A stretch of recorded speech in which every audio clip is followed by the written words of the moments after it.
connecting to the recording service. Recording is in progress. This is all good. It's progress. Now, I do need to read the disclaimer. Welcome to this evening's presentation on human development and intuition and gap analysis needed. And a gap analysis is essentially where are we now and where would we like to be? Normally, when you attend a seminar, you have some housekeeping issues, so you're all in charge of your own snacks. You're all in charge of your own restrooms and exits, so we don't need to worry about that. If you want, after the presentation, we will be having some time for question and answers, and if you want, we can review a couple of remote viewing sessions if you're not familiar with them and you'd like to do that. So we'll see how long this goes and see what you guys want to do. But disclaimer, we do touch on psychology and some other topics that are interesting to those of us who are pursuing National Institute of Health research. Things like energy medicine, therapies and modalities that we could integrate into our normal patient environment, even though this is not a talk about medicine per se, but it touches on the fringes. And so therefore, I need to tell you that Aesthetic Impact Informational Services does not provide medical advice. If you think you may have a medical emergency, call 911 or your physician immediately. Contact your physician or other qualified healthcare provider if you have any questions regarding a medical condition. Aesthetic Impact Informational Services does not recommend or endorse any specific tests, physicians, products, procedures, opinions, or other information that may be mentioned on the website as a substitute for professional medical advice. The contents of Aesthetic Impact Informational Services, such as text, graphic, images, and other material noted here, are for informational purposes only and are not intended to be a substitute for professional medical advice, diagnosis, or treatment. Reliance on any information contained on Aesthetic Impact Informational Services is solely at your own risk. I know that sounds somewhat dire, but unfortunately in this day and age, and there are videos abounding, and you just never know where things are going to go, so that was necessary, and I'm sorry to have to put you through it. My bio, you might have read already, but I am a registered nurse. Been one since 1975, graduated from St. Joseph Hospital School of Nursing, and I work in a Magnet 1, Level 1 Emergency Trauma Center. I have 35 years worth of working with people, studying people, not intentionally, but you learn a lot, and you learn quickly that everyone is different. That carries over into our study when we start discussing control remote viewing. We will learn that patterns are developed. The more we study people, the more we have situational models, and you associate those learning processes, things that you associated with growing up. Each of us were different. If I grew up in the country, you grew up in the city, you remember things different each event. You take away something different that was important to you than I would possibly. But that 35 years, I used to kind of not be really happy with this gray hair, but maybe it's not so bad. I began to study these things, what people would term as parapsychology or psi, because in 1992 I began to notice an increase in personal, intuitive, and precognitive experiences outside of nursing.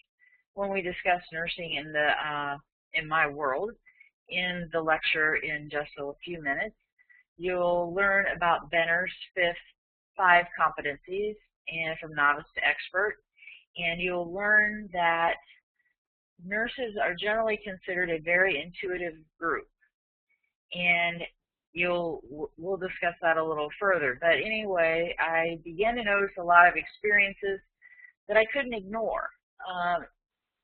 Things happen, and they show up in the headlines a day or two later, and you know you didn't make that up. It's in black and white, and it's looking at you.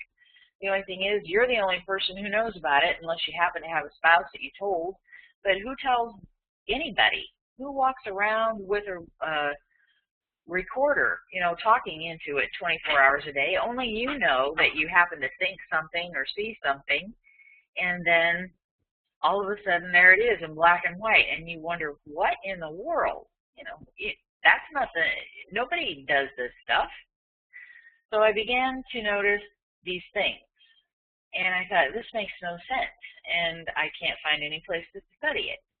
So I took a course that was an alternative medicine course, and it was a recommendation to people, educated professionals, all walks, recommendation to the National Institute of Health that we study several areas.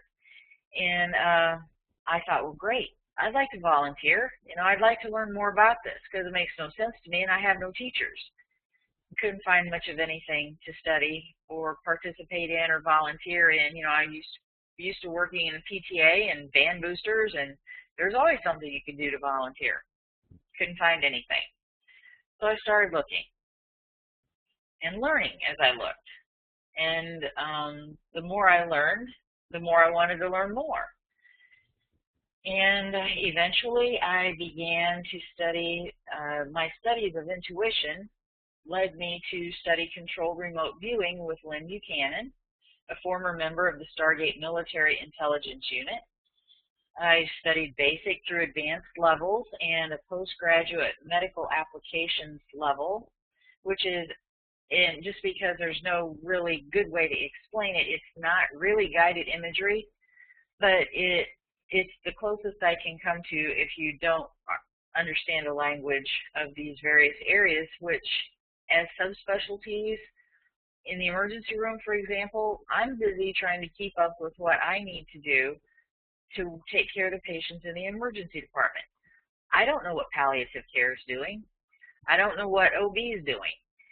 I know in general, but I don't get their journals, and I don't get their updates and their newsletters. And so these webinars are designed as think tanks, and I've been fortunate enough to meet some really informative, sharing, intelligent people who are willing to share what they know, and eventually maybe we'll all have a common language for reporting, because intuition alone, which is the topic of this evening, is being studied by at least a dozen sciences, and everyone has their own language. At the moment, I am currently pursuing analysis of controlled remote viewing, which is, to say it in a nutshell, controlled remote viewing was developed by the military intelligence community along with Stanford Research Institute as a communication tool which trains your subconscious and conscious minds to communicate with each other and become friends. Your subconscious is like a library. That's the easiest way that I can put it. And it helps me to understand that if I need to know something, that really the subconscious has access to everything that ever was and ever will be. And I know that sounds pretty woo-woo, but once you do it and you see it in black and white and you know that you produced it, it's pretty hard to deny. And so in a nutshell, after you've done controlled remote viewing or any remote viewing enough, it's pretty much like saying to the librarian, you ask it a question and say, I'll go wait over there. And once the training, and it's never complete, but once the training is in place and you work at it diligently, just as anyone practicing any skill does, you get better. And your two minds become friends, essentially, learn to trust one another. And things like synchronicities, it's like you don't blow those off to a bad night of pizza. You believe that they're real, or at least you pay attention, and once you start paying attention, they happen more. So all this eventually led me to project management, as far as I'm not officially a project manager, but it all goes hand in hand when you start thinking about actually working projects, and I won't say using investigative tools, but it's an information gathering process. which is what I'm doing insofar as just teaching. And I am not qualified to teach remote viewing in any way, shape, or form. It takes years. It's a very exact, algorithmic, structural methodology. Each person does it differently. The algorithm and the structure are the same, but you learn to understand yourself and how to read your own results, findings. So in order to be able to bring this to you in an organized fashion, I went ahead and formed a small business called Aesthetic Impact Informational Services. And I had also studied, as an aside, Reiki, because I had spontaneous energy body. It all sort of seems to happen. Energy movement, and I became a master teacher, and I am interested in biofields and human bioelectromagnetics, which we are also going to touch on those later on. But let me go ahead and get rid of that. And I'm sorry about Michelle's name being stuck up there. I've activated a little tool, and every time I'm in this environment, I learn something new.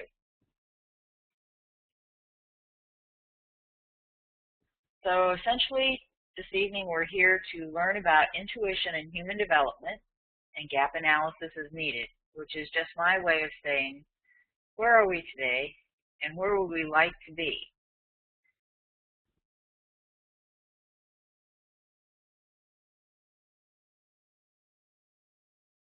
Florence Nightingale, as I'm a nurse, which I'm sure you've mostly picked up on by now, Florence Nightingale was a mystic and a visionary.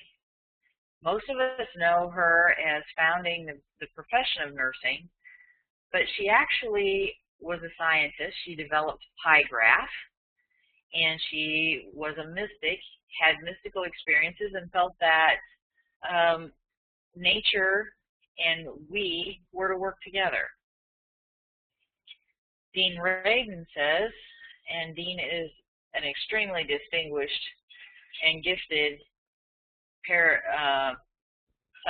he has a degree in psychology. He works for the National Institute of Noetic Sciences.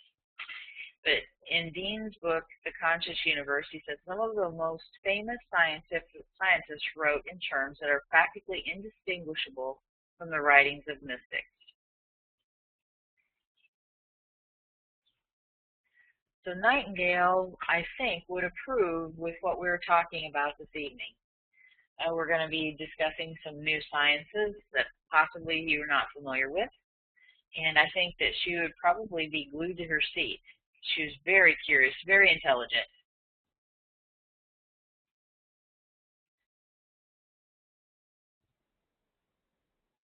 So we'll move to Benner's study of intuition. Patricia Benner is the gold standard in nursing as far as novice to expert was her book, and I actually have a copy of it probably right here. I have a million copies of a million books, but of course not that one to show you. Oh, yes I do. Not that you really wanted to see it, but there you go. Backwards to me, hopefully it's not to you. But Patricia Benner worked with the two brothers, Stuart and Hubert Dreyfus. They were gifted brothers who worked and had contracts. They had many jobs, but these, what we're concerned with this evening, they studied the scope, limits, and training implications of, as I'm sorry about the text, and it's just helpful for you, and if this makes it out onto the net as a learning tool, I went ahead and included more text than your basic PowerPoint. Probably the developers' PowerPoint probably be rolling over in their graves if they're dead. But essentially, the Dreyfus brothers studied several situations. Chess players, pilots, and language students were their groups. They wanted to introduce holographic possibilities and sourced Hoagland and Pribram and possibility of holographic processes based on remembered typical situations where these memories would include emotions, bodily sensations, tensions between competing goals. That was in 1979, February. In March, they published The Psychic Boom, Flying Beyond the Thought Barrier, continuing their research for the Air Force. And at California, Berkeley, they discussed their previous findings from February, and they begin to bring into it the development of the intuitive mind and introduce the skill level table published in a 5-stage model of the mental activities involved in direct skill acquisition.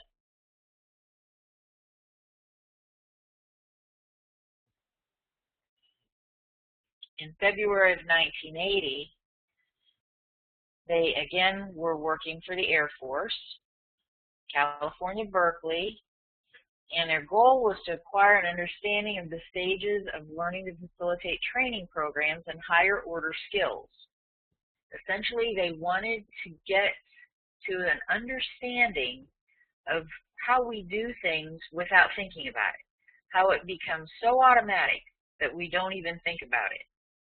Why is it that practice, or basketball players, they turn around, they make that shot from the other end of the court. They don't even think about it. They get the ball, they turn, they shoot. This joint effort between the two brothers crossed scientific disciplines to study 3 groups: foreign language acquisition, chess learners, and flight instruction. And actually, I should mention that one of the brothers is also responsible for the symbology, or it's not an ideogram, pictograms that we see. All the little pictures like no smoking, you'll see a cigarette that's lit with the smoke and a circle around it and a bar through it. I should reference that, and I have not. One of the brothers developed that. As they moved through their studies, they realized that beginners, or novices, start out paying attention to all the rules. The rules mean everything. Like poetry. You learn when you can break the rules. Sometimes I think that's just experience, period. But each group gained experience in their environments, and as their comfort zones increased, they depended less on the rules and perceived situations holistically, meaning they stopped staring at the numbers and they took in the whole situation at a glance and began working with sort of like their environment. Eventually, they achieved an intuitive mastery, and while aware of the rules, they were not dependent on them. The analytical mind, relieved of its monitoring role in producing and evaluating performance, is quieted so that the performer can become completely absorbed in his performance. And that's a similarity with controlled remote viewing. The analytical mind, relieved of its monitoring role in producing and evaluating performance, is quieted so that the performer can become completely absorbed in his performance. Now, in controlled remote viewing, the conscious mind is kept busy, and the subconscious mind provides information. It's the way you form your question when you begin doing your algorithm.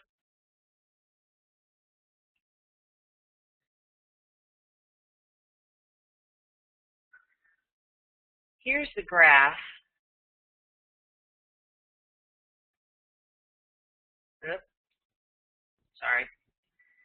Of Dreyfus and Dreyfus' 5-stage model of the mental activities involved in direct skill acquisition, which Patricia Benner went on to work with. You'll see that mental function, it begins as just a novice. Recollection, non-situational as a novice, and then as you become competent, proficient, expert, and master, each situation takes on meaning. And you'll notice that when you get down to recognition, and you become comfortable in the environment, you begin to see things holistically, as a whole, not as pieces or parts.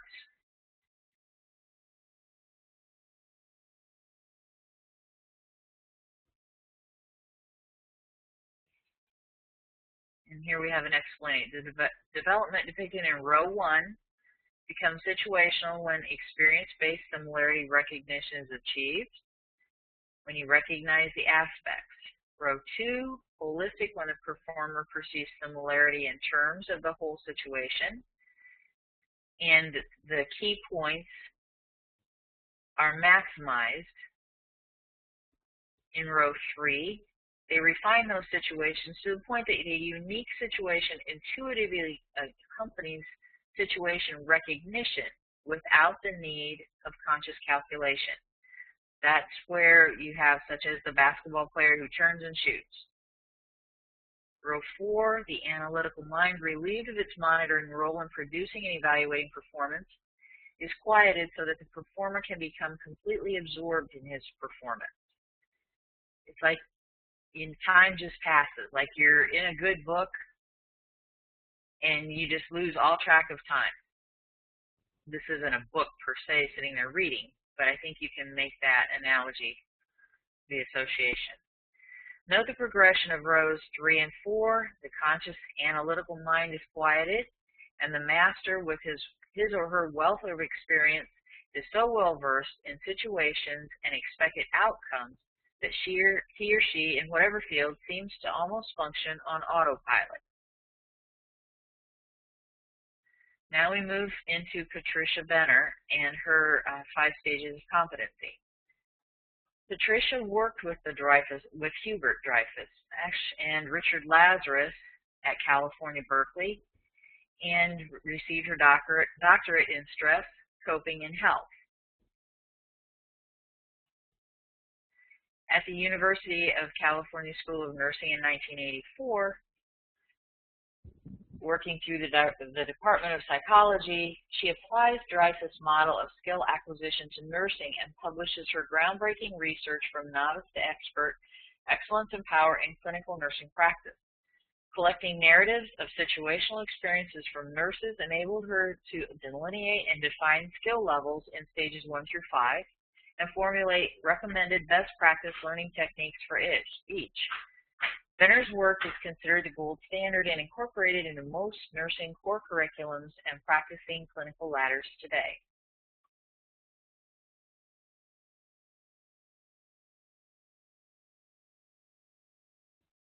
Stage 1, the novice.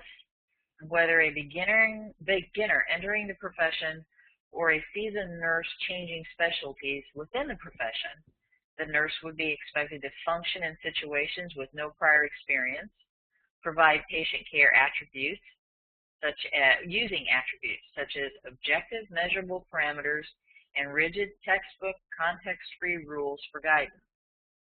Gain experience by moving through real-life patient care and utilize the tools available to them and begin to develop the pivotal skills necessary to function in real-life situations instead of the classroom.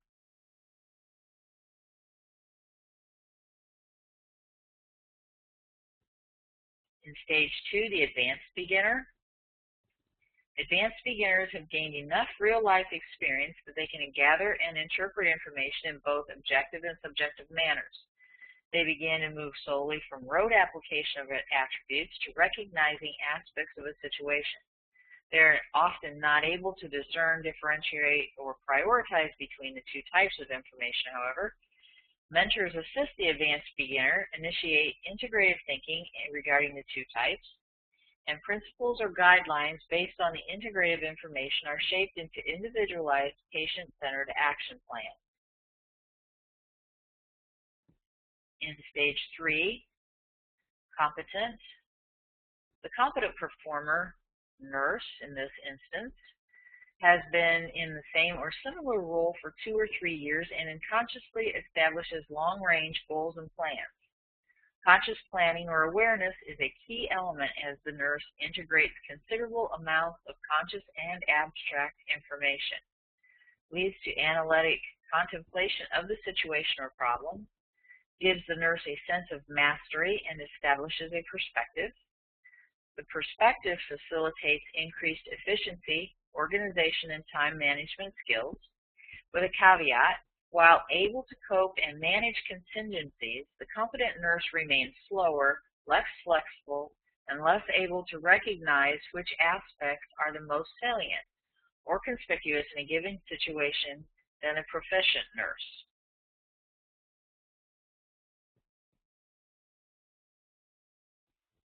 Moving to stage 4, the proficient nurse has worked in the same or similar situation for 3 to 5 years.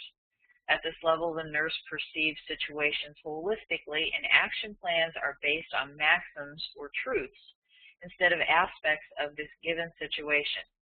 Perspectives are not consciously thought out, but present themselves holistically based on past experiences and events or associations. This nurse has a deep understanding of situations and, as such, has an increased level of critical thinking and decision-making skills. Past learning of expected normal outcomes to given situations empowers and enables the proficient nurse to modify action plans accordingly. Maxims facilitate a rapid, focused, patient-centered action plan, reflecting nuances or variables unique to each situation, because, as I mentioned earlier, each person is different. We don't come off an assembly line. We're not Model A's. And we are not going to respond the same. We are not going to present the same. But the pattern recognition of generalities helps to build the expectations of what you should possibly be looking for. And a point of note is a direct result of their variability. These nuances are lost on the less experienced nurse. Again, that could be a nurse who's changing roles within the profession. It does not mean that she just graduated yesterday.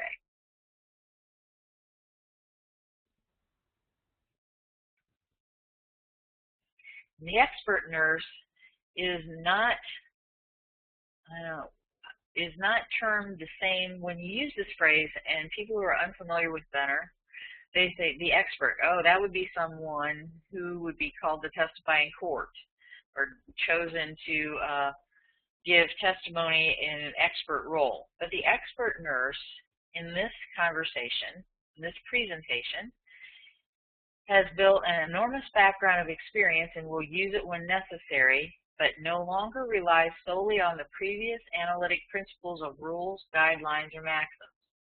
The expert nurse has an intuitive grasp of the current situation and immediately hones the focus and eliminates the need for wading through alternative diagnoses or situations.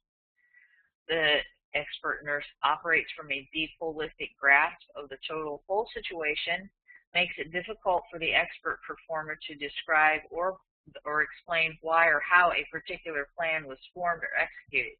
It's because you get to the point, like the basketball player who turns and shoots, you just know it. It's like, how did I know that I knew that? I don't know, I just knew it. Experts speak with certainty based on perceptual recognition and several years of experience. And a point of note, Benner gives voice to the question of whether or not this is intuitive. Subconscious certainty is empirically borne out, which nurses have it, and under what circumstances. And so that's where we get to Benner's own statement that she doesn't know how to proceed from here. We know that we know these things, but how do we get this information? We're not sure. Pattern recognition is huge. Experience is huge. But where does it come from? A small instance I'll use for anyone here who might not be in the nursing profession, because I didn't require that of you when you registered. I didn't want you to give me your entire life history. You might not be comfortable with that, and I want you to feel comfortable enough to come. When I'm working triage, if someone presents, say, with, they say their throat hurts, some of the things that I have to think about are whether or not it's a sore throat, strep throat, peritonsillar abscess, epiglottitis, a throat injury, throat trauma, laryngitis, pharyngitis, sinusitis, rhinitis. And no, I'm not a physician making a diagnosis, but I have to decide how sick that person is whether or not they can wait, whether or not their injury is life-threatening, and assign them a level of triage. The sneaky one in there is that throat pain happens to be one of the clinical signs of an atypical acute myocardial infarction or heart attack, mostly in females. So that's hiding out. So that's like the worst thing you can think of, right next to airway difficulty with epiglottitis. So that's one of the things that when someone walks up to me and if I'm in the triage position and they tell me they have a sore throat, I'm automatically filtering what could be wrong with them as I'm assessing them just by looking at them and getting a bit of history. So that, if you're not a nurse, that's the way we think. And we also have a tendency to be trained, and not because we're gloom and doom, but we are trained to think of the worst scenarios first because those are the most life-threatening. Those are the ones we need to take care of so that we have better outcomes. And so that, again, if anyone is here who is not a nurse, I just wanted to give you that bit of insight. In June of 2008, jumping ahead just a little bit, a group of 3 nurses in Australia, explicating Benner's concept of expert practice, intuition in emergency nursing by Lyn, Parkinson, and Denholm, they met the challenge and took Benner's work to the next level. By exploring intuitive practice in the emergency department setting, these 3 nurses further defined and delineated the intuitive process of the expert nurse. While doing so, they noticed themes appear in order: knowledge, experience, connection, feeling, syncretism, and finally trust. There's a little bit of a parallel with controlled remote viewing there and the development of the communication between the conscious and subconscious mind.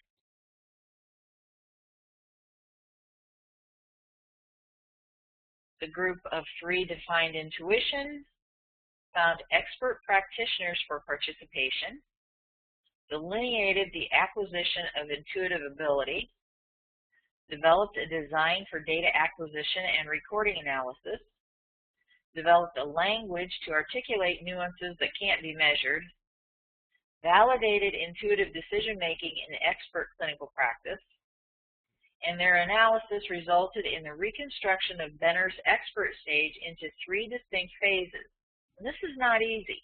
You're building bridges where none have been built before, and you have to have the vision, and not just the vision. Then you have to come up with a plan and the parameters, and how are we going to define it? How are we going to collect data? How are we going to show anything? You're not really trying to prove anything per se, but just make some progress. Cognitive intuition, where assessment is processed subconsciously and can be rationalized in hindsight. Transitional intuition, where physical sensation and other behaviors enter the nurse's awareness. Embodied intuition, when the nurse trusts the intuitive thought.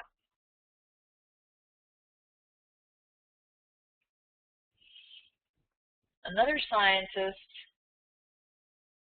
and I'm sorry I didn't put the year on this, Renee Workalier, termed by Joseph McMonigal, Stargate viewer for the United States military, viewer 001. Renee Workalier is the father of remote viewing. Remote viewing has been studied by several names: clairvoyance, telepathy. This gentleman was working off the premise of sending and receiving signals, but he made some huge breakthroughs in that he found in, I'm so sorry, I don't know if you can see my cursor, but you'll see in these figures, figure 2, there's a square with little round circles. Looks kind of like SpaghettiOs, not a plug, but figure 3 is like a bullseye, but underneath you have almost concentrical rings graduating and decreasing. So if you were remote viewing and you were looking at figure 3, it would almost be like you were looking down on it from the top. But if you were looking at it from the side, it might look like the impression below. So it's almost like the mind sees things in flashes that need to be reassembled. I just attended a presentation by Dr. Melvin Morse, and he's a gifted neuroscientist. Trying to keep up with him is no easy feat. But he touches in his presentation about the actual right-left brain and how we perceive. I'm unfortunately not qualified to go there.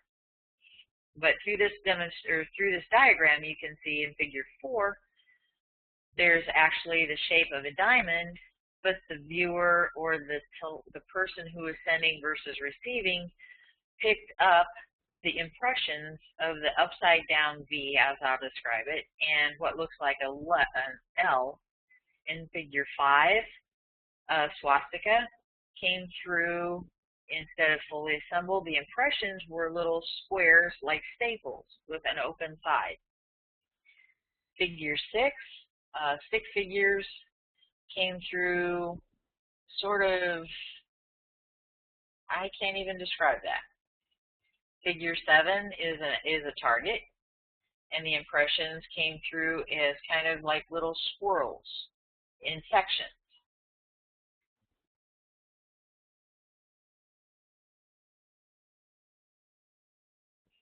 In 1972, Ingo Swann was a gifted natural psychic.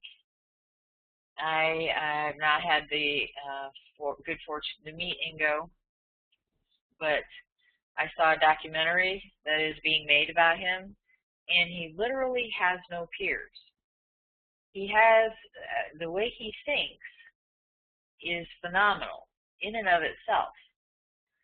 The Stanford Research Institute in Menlo Park, California, which is amazingly enough right across the river or bay from where Patricia Benner was studying with the Dreyfus brothers, about the same time. But Ingo Swann visited the Stanford Research Institute in Menlo Park, and he nonplussed was the term that was used, but essentially he blew the researchers away with his psychic abilities.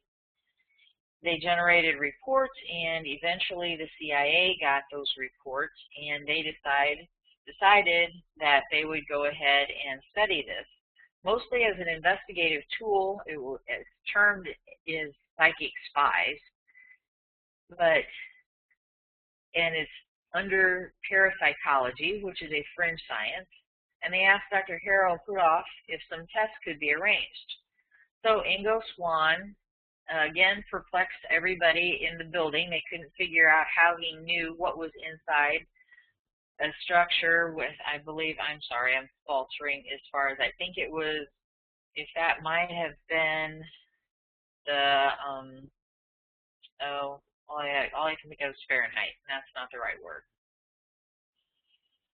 But I'm sorry.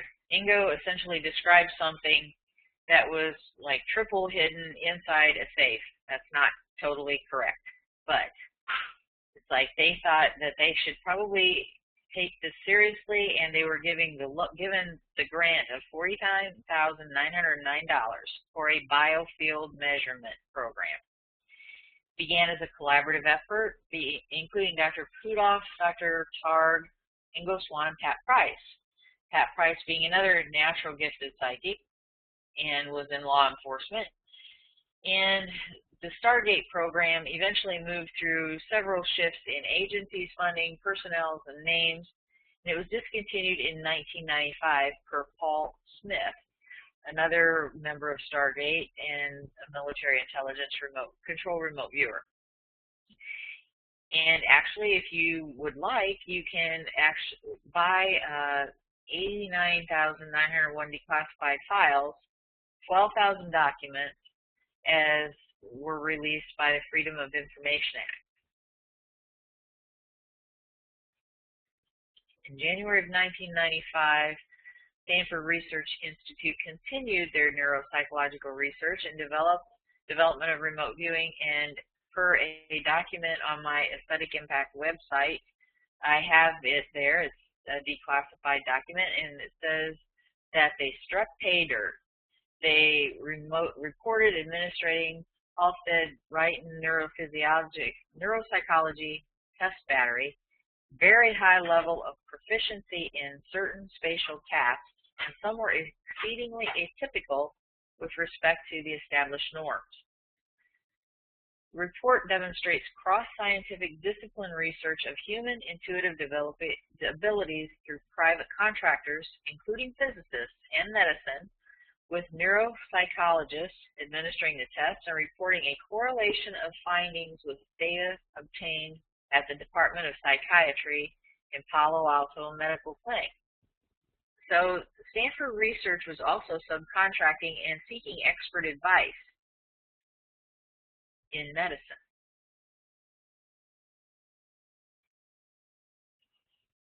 In around 1980, Air Force Chief of Staff cancels the USA Air Force remote viewing program, and the Defense Intelligence Agency provides leadership for the program.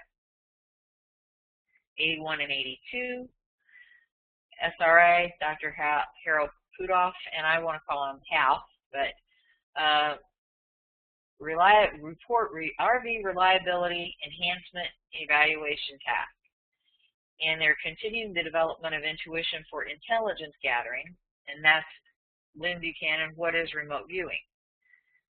They outline training undertaken with novice volunteers and explain how, at this stage of near completion of the development, the RV training procedure proceeds through a series of 6 stages of proficiency, and the results to date continue to support the hypothesis that the remote viewing technology can be transferred to trainees on the basis of orientation, coaching, and practice.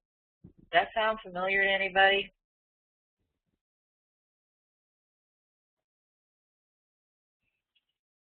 In 1995, the United States Congress requested formerly classified intuitive psi research by the CIA be reviewed by American Institutes for Research. In Radin's The Conscious Universe, The Scientific Truth of Psychic Phenomena, Dr. Jessica Utz, a statistician, UC Davis, reports that the statistical results of the studies examined are far beyond what is expected by chance. Effects of similar magnitude to those found in government-sponsored research have been replicated at a number of laboratories across the world. Her recommendation is that future experiments focus on understanding how this phenomenon works and how to make it useful as possible. There is little benefit to continuing experiments to offer proof. On the opposite side of the coin, skeptic Ray Hyman, the second reviewer, concurred with Dr. Utz, saying the statistical departures from chance appear to be too large and consistent to attribute to statistical flukes of any sort, and something other than chance departures from the null hypothesis has occurred in these experiments, meaning that remote viewing works, it's there, so let's figure out how it works and how can we use it.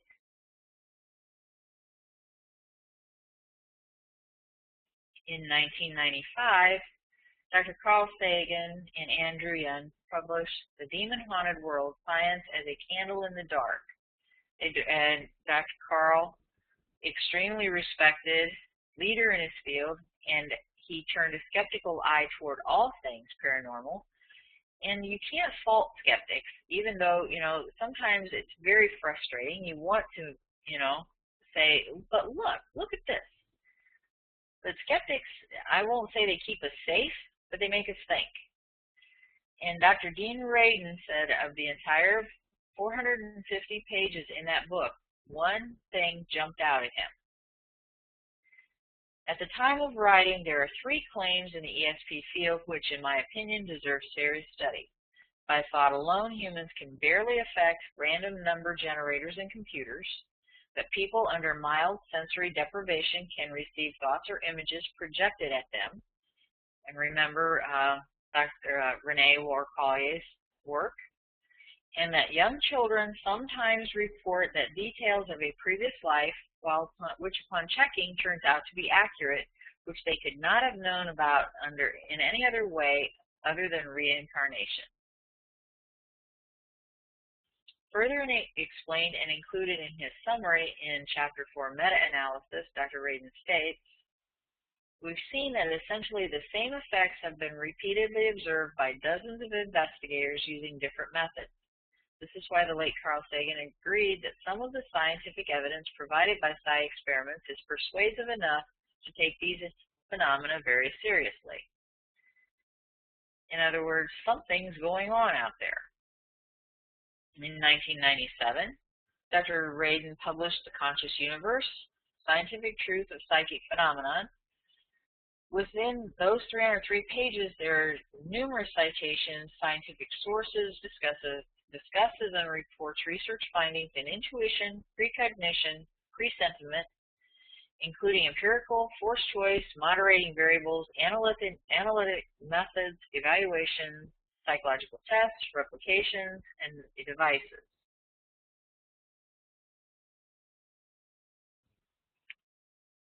These graphs were developed by Dr. Radin, and he let me use a couple of his slides. But essentially, most people who are observers of their environment, everybody has gut feelings. Yeah, we all, I even had an article from the Reader's Digest. Firefighters, there was a landslide and somebody was buried and somebody went on their gut feelings and saved, I think, 3 children. So gut feelings are accepted. Feeling being stared at, fairly accepted. Common and mundane. Moving up the ladder, telepathy, distant knowing, distant healing, moving into the more intuitive, premonitions, creative insight, genius and prodigy, where you see religious epiphanies, oceanic feeling, and then the saints, Francis of Assisi and Hildegard of Bingen, demonstrate mystical union. By the way, Florence Nightingale was recommended that she was recommended for sainthood, and she, from what I've read, didn't want to pursue that.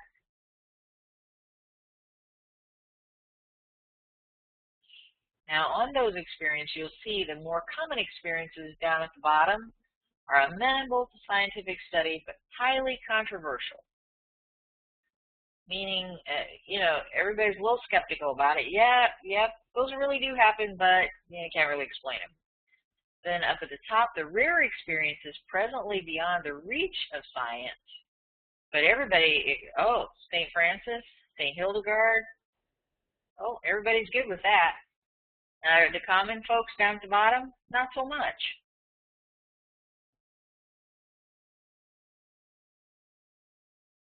Moving into the field of magnetocardiography, another study, not necessarily of intuition, but of our environment.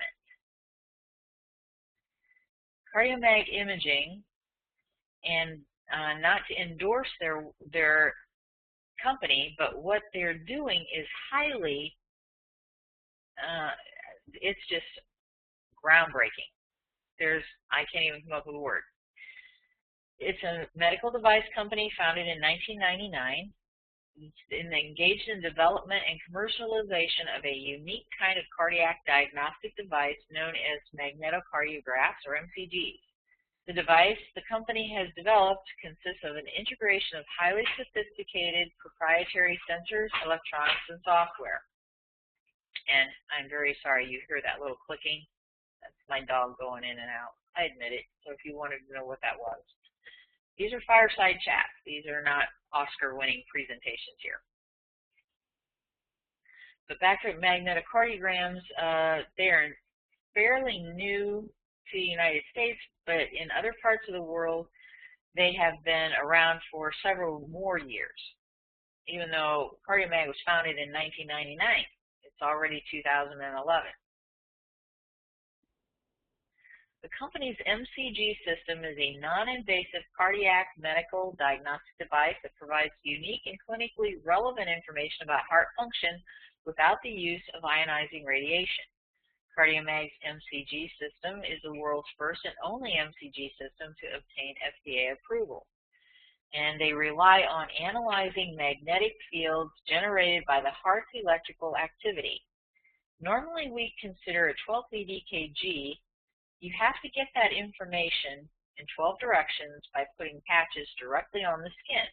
Then you have to analyze the small areas of that 12 lead and match them up to figure out exactly which diagnostic process is going on. Now, in the MRI environment, the device relies on analyzing magnetic fields generated by heart's electrical activity and can be applied broadly from prevention through diagnosis to determine the relative risk of cardiac rehab. And from MCG analysis of ventricular repolarization alone, the physician can tell whether a patient has underlying coronary artery disease, and using a beat-to-beat analysis as the relative risk of sudden cardiac death. If I do have a reference page, 2 slides at the end, and if you just actually any search engine and plug in CardioMag, they have several peer-reviewed articles. These folks have been gathering data for some time and targeting certain diagnoses.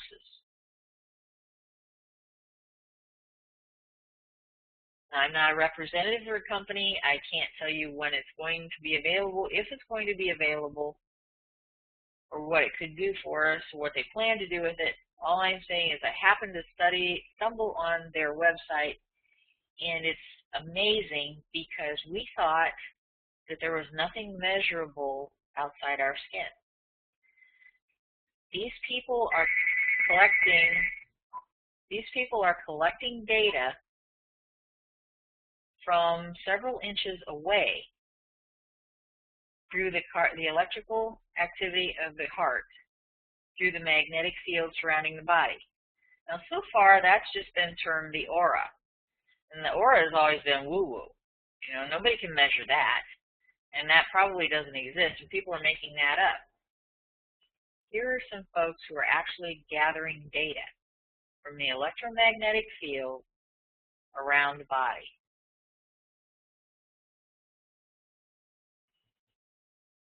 So what does that mean? It means that we actually extend into our environment a little more than maybe we thought 5 minutes ago. In 2004, the Institute of Heart Math published a succession of reports. The first 2, electrophysiological evidence of intuition, Part 1, surprising role of the heart, and Part 2, a system-wide process, appear in the Journal of Alternative and Complementary Medicine. The third, psychophysiology of entrepreneurial intuition, a quantum holographic theory, was presented at the 3rd AGFE International Entrepreneurship Research Exchange in New Zealand.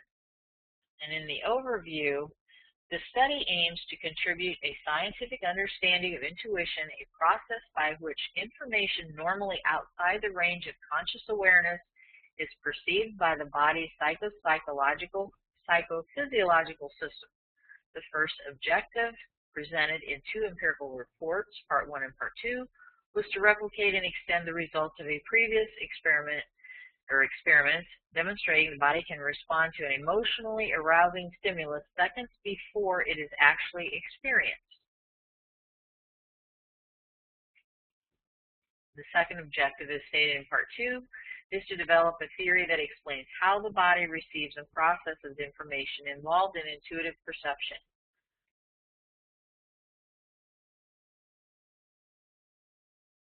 Sorry, that's a little fuzzy.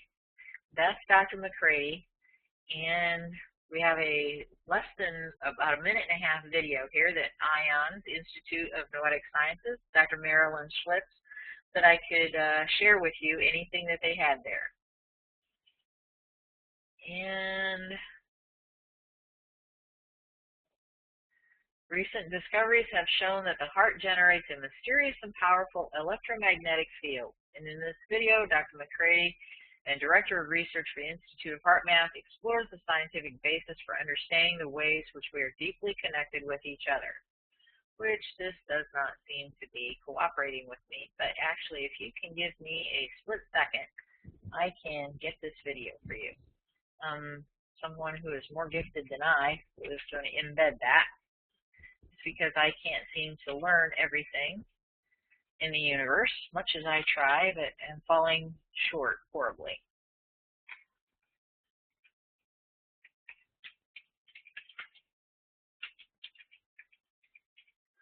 right, let me get their website up.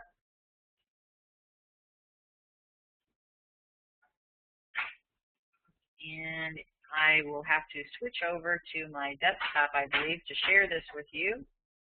And I might make that slide go one more time. And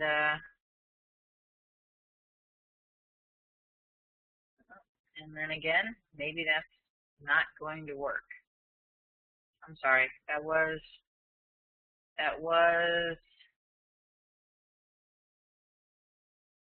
on my part a not good idea. I'm sorry.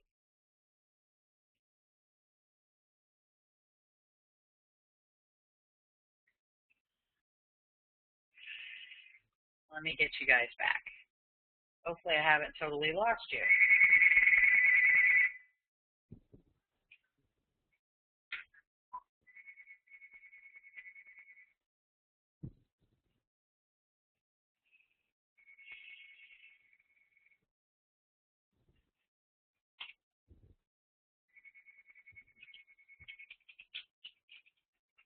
Hello, no one is available to take your call. Please leave a message after the tone.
Oh, maybe you guys are still here. And now you're listening to my environment through my speakers. And let me get out of this. I'm sorry.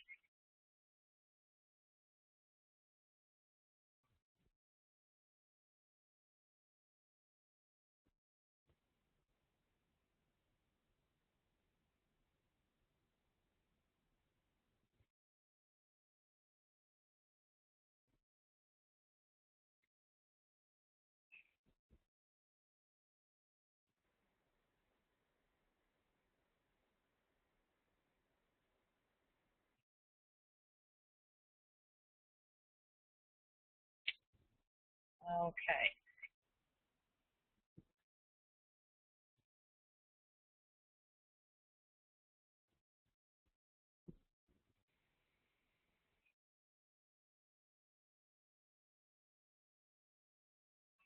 Okay, hopefully I'm back and only here once. All apologies for that. I will learn to embed videos,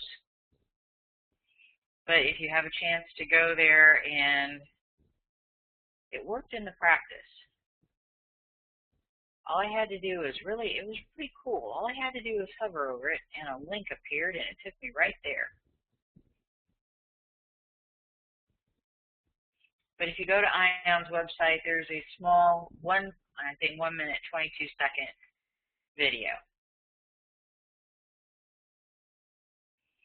And just double checking that, making sure that everything is back and still working. Yep, okay. Now some people, I've put some articles up here and they are again on the bottom slides for references. But in precognition research, we have Dr. Bem, who's just rattled some cages pretty strongly with several magazines and peer-reviewed articles, picking up his article on precognition research, Feeling the Future, Experimental Evidence for Anomalous Retroactive Influences on Cognition and Affect. This one came from Journal of Personality and Social Psychology. Dean Radin, testing non-local observation as a source of intuitive knowledge in the Journal of Explore, Journal of Science and Healing. Synchronicity research. We have nurses, Janet Wessel-Craigie, Synchronous Connection, Nursing's Little Secret, and to expand on that, meaning essentially she's trying to say that nurses, after they are with their patients for a while, it's almost like they're in sync. They develop a relationship that's like they know what that patient's going to need before they ask for it. I want to say it's like being married. And I see that for whatever reason you're not seeing me. Maybe you are, but I'm not seeing me.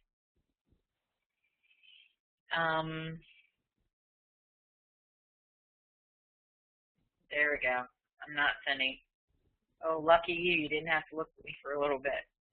But Nursing's Little Secret, essentially there is no language to describe this. Nurses don't chart it because how do you chart? It's like any kind of synchronous event. Like you pick up, you knew who was calling right before the phone rang. Well, you can't describe that. There's no way to chart that. There's no nursing care plan, no action plan for that.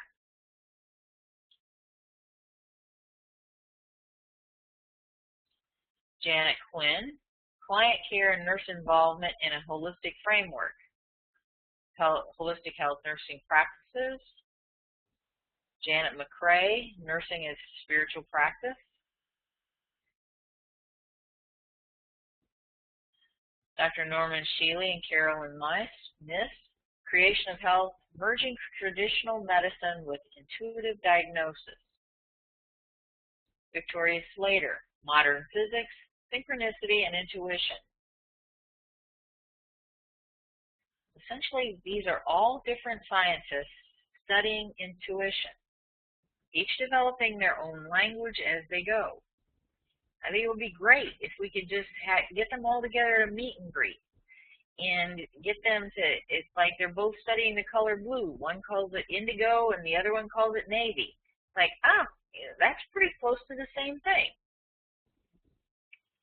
I'm going to end this portion of this evening, and then we'll do whatever you folks want to do, with a story. And I went ahead and included it here on several slides, only, like I said, because things find their way out into the net. My audio might not, but it might mean something to somebody. I get emails. People who come to my website, Aesthetic Impact, and they say, you know, my husband believes, but I don't talk about this because people say I'm crazy. Or, you know, maybe their family believes, or several members of their family might have what they all call the same gift. There are taboos with studying this, and Dean Radin has a great video, which you can find. It's in 4 small parts on the IONS website, or on my website if you go to the video section, top toolbar, on the taboos of psi. Essentially, science, if you can't spin it down in a test tube, prove it, and measure it, they remain skeptical. Religions, they don't want to talk about it because then, you know, you're labeled as being a little bit off. And so there are reasons why things stay hidden in the background. Things aren't studied and shared. Dr. Semmelweis is a good example of a researcher trying to break his particular science into something that was useful.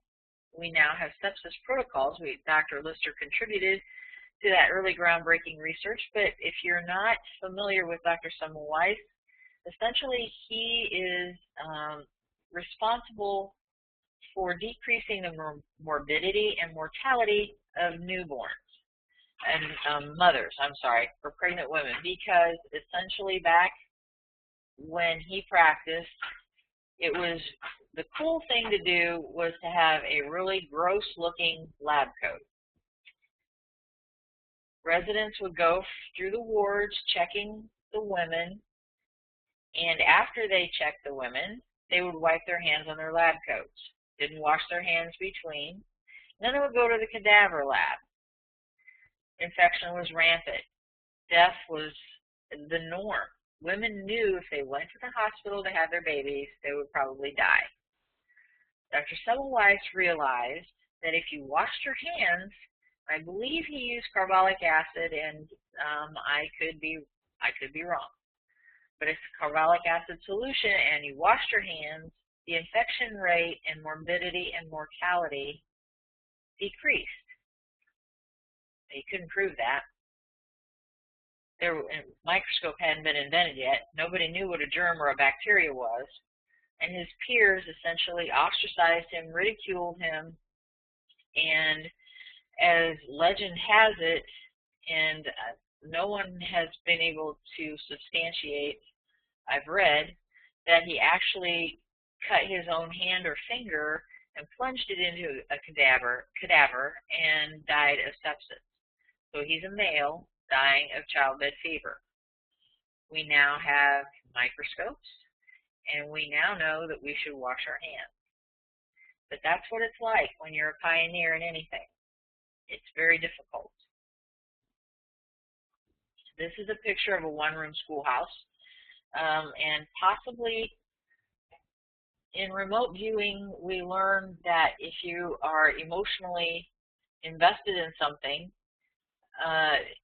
you have to not get so excited that it overtakes everything that you're doing, but yet you have an affinity to it and you're attracted to it. So I love one-room schoolhouses. My mom was called the reading girl. She read to her nephew. He read, in turn, when I was a baby, read to me. We love libraries. I was a librarian. I don't know. I'm a bookworm. And so essentially that's a picture of a one-room schoolhouse. I had a precognitive event. And because we have not developed a language, precognitive, presentiment, retrocausality, there's studies that time flows backwards. Don't know. But this is what happened.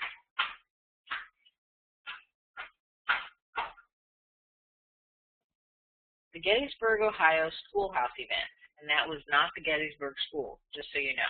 That school looked really nice compared to. I am documenting an event on August 16, 2008, what I will term two separate events which appear to have some elements of entanglement. Dr. Dean Radin, by the way, as an aside, has a book called The Entangled Mind. And that is a little bit of the universe as a library or matrix, whatever you want to call it. But two separate events happened to me a week apart. Monday, July 28, 2008, August 2nd, 2008. And I spoke with Lyn Buchanan by telephone on the evening of August 2nd and related the events below. Essentially, observing these events, and I've heard it termed almost like having a glitch in an old reel, movie reel. Like there's a glitch in the reel someplace. So I had an appointment. I live in Troy, Ohio. I left at 9 in the morning and I needed to go to Greenville. I've only been to Greenville once or twice, so I had to use MapQuest so I could get there, and I'm always running just a little bit behind. So it took me through this little town called Gettysburg, Ohio. And I noticed an old one-room brick schoolhouse on the left, and they're really common in the Midwest. I don't know about other places in the United States, but they're part of my heritage. Talked about them a lot. I grew up in a poor farm family. My grandparents and parents and uncles and aunts all had to walk to school. And so we had lots of stories about walking to school and one-room schoolhouses and no heat and throwing coal and wood and using outhouses and all kinds of stuff. So these schoolhouses are common in northern Indiana, and they're part of my heritage. And I grew up listening to stories about them. And schools and children are a high priority with me. I was very active in the PTA and in various booster clubs when my own children were in school.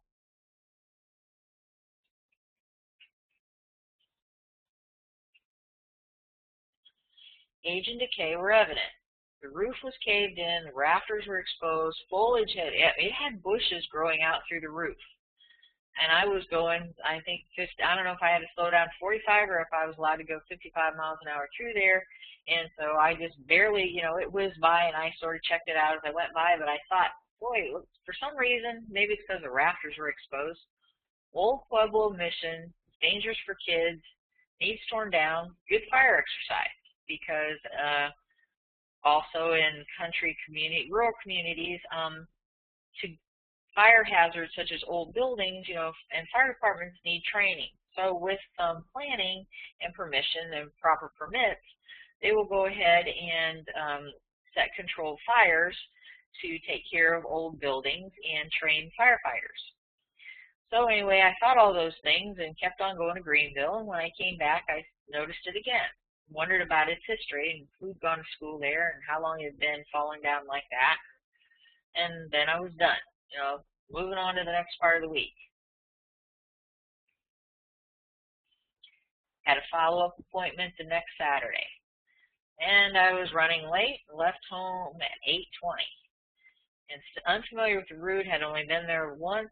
I wasn't sure exactly where I was, but I saw smoke in the distance, and I knew. I just knew.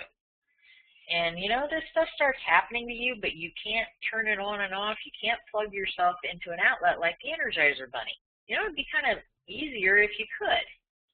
But, and there are people who are much more adept at this than I. I'm pretty much a rookie, even though I've been studying myself for several years now. But, and as Lyn Buchanan, my teacher and mentor in control remote viewing, would say, write it down. Write it down. It's documented. And in the medical profession, we call it one documented case. So, if lots of people start documenting these observations, it doesn't mean anything to most of us. But if you get them into hands of someone like Dean Radin, you never know. He collect them up, and all of a sudden one day something rings a bell with one that just came in that correlates with something that's in his file cabinet. You never know what he might be able to do with it. So essentially, I saw smoke in the distance, and I thought, here we go again. And it was getting darker. It was darker at the top, and it was getting all billowy, and it was drifting, and I knew it was going to be at the schoolhouse. And I knew it was going to be a fire exercise. And I knew I was going to be right again.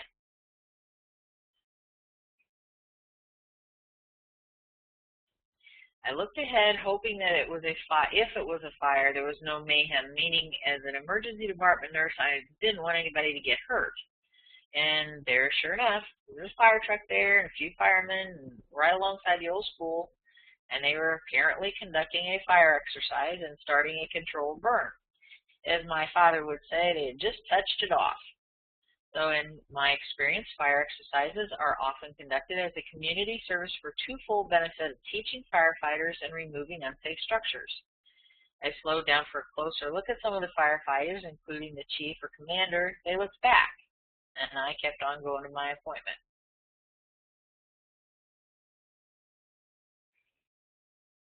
When I came back, the fire was almost finished, but the firemen were still there. So I passed by and headed for home, but I couldn't stand it. I turned around and went back. I just had too many questions. It was driving me nuts. So I turned around and went back, but of course it's on the wrong side of the road now. So then I had to turn around and go back again. And by now, of course, everybody's wondering who this strange woman is and what in the world. So I pulled over, and the chief came over, and he, wants to know what he can do for me. And I told him, well, I'm sorry I'm bothering you, but I had some questions, and he was kind enough to put up with me. I explained I had gone by the school the week before and thought it was falling down and kids were around, and how kids are curious, they might get hurt. Thought it would be a good fire exercise. So he told me it used to be a Pontiac dealership several years ago, and they used to sell cars. And the owner wanted it torn down, so he called the local fire department to see what could be burned. Second crew was coming in, it was too hot that day, but they were going to bulldoze and haul away what was left. And he was very nice, and I kind of hesitated, but I had one more question, and I went ahead and asked it. All through, the open car window, he's just leaned over in his turnout gear, and I'm in the driver's seat, and he's on the passenger side. I had to ask, how long have you guys had this exercise schedule? About 2 days. Owner called us up a couple days ago and asked if we'd take care of it. Okay, now if that doesn't rock your world, you know.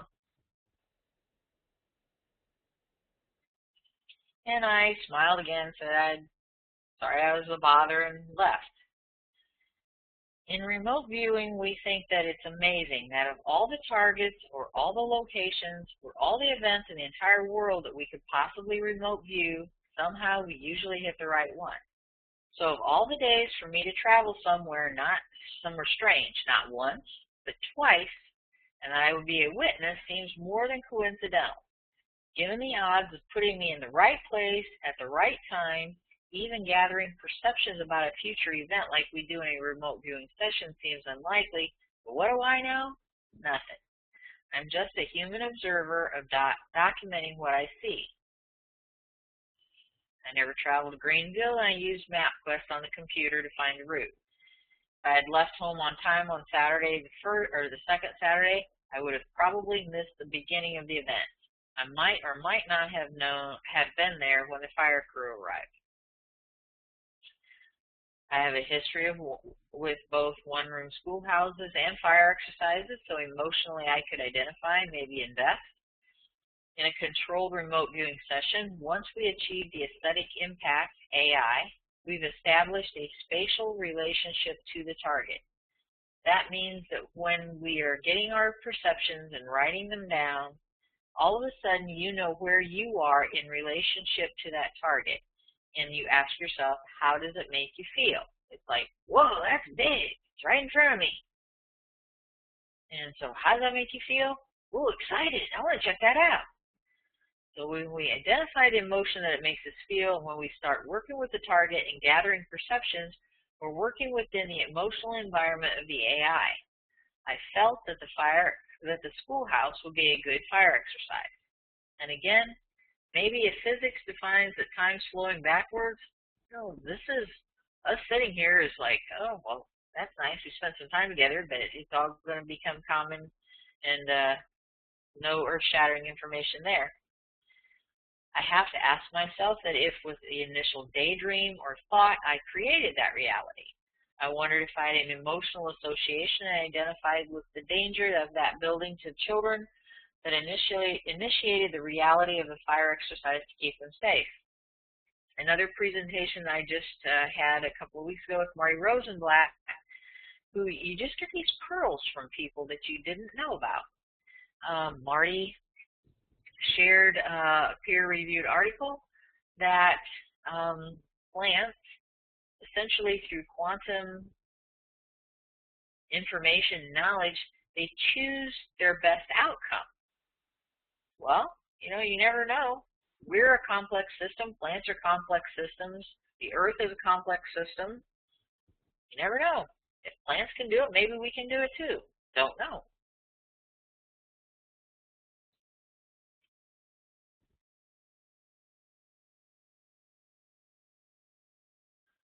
Or I may have simply remote viewed a future event. Or maybe if my concern was great enough that I connected telepathically with the owner through entanglement. And then I ponder and weigh thoughts about cause and effect, time loops, retrocausality, presentiment, subjective reality, precognition, and theories about holographic and multiple universes. It sounds like the twilight zone to most of us, but not to a quantum physicist. I'm glad I'm not in charge of trying to figure it out. I'm only the human observing the experience. I am, however, invested in that experience. And sometimes you aren't just observing, you're participating. I am, however, beginning to think, and this is personal, that studying control remote viewing should be part of the core curriculum for physics. Because until you actually collect information across time and space, and it appears on a piece of paper in front of you, and it starts matching up with an envelope that somebody, or a picture that somebody pulls out of an envelope after you're finished, until you do that, it's like riding a bike. You can watch somebody ride a bike, you can watch somebody pump a swing, But until you do it yourself, it's pretty, still kind of woo-woo, even though you just watched it.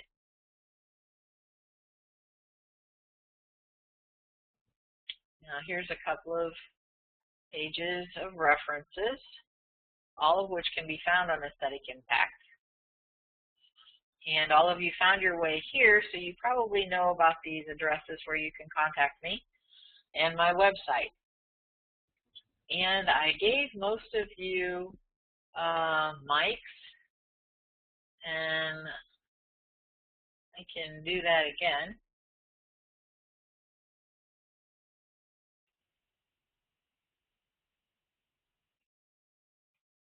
And there's a chat area down below. If anybody has any questions, it's a little difficult. They don't give you much room here in this environment. The question and answer area is collapsed on my screen at the moment. But if anybody has any questions,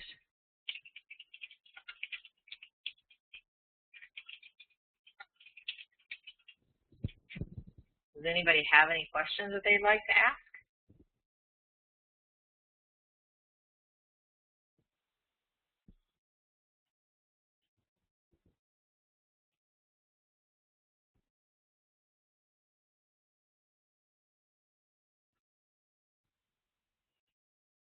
Nobody's muted, and I think you all have mics.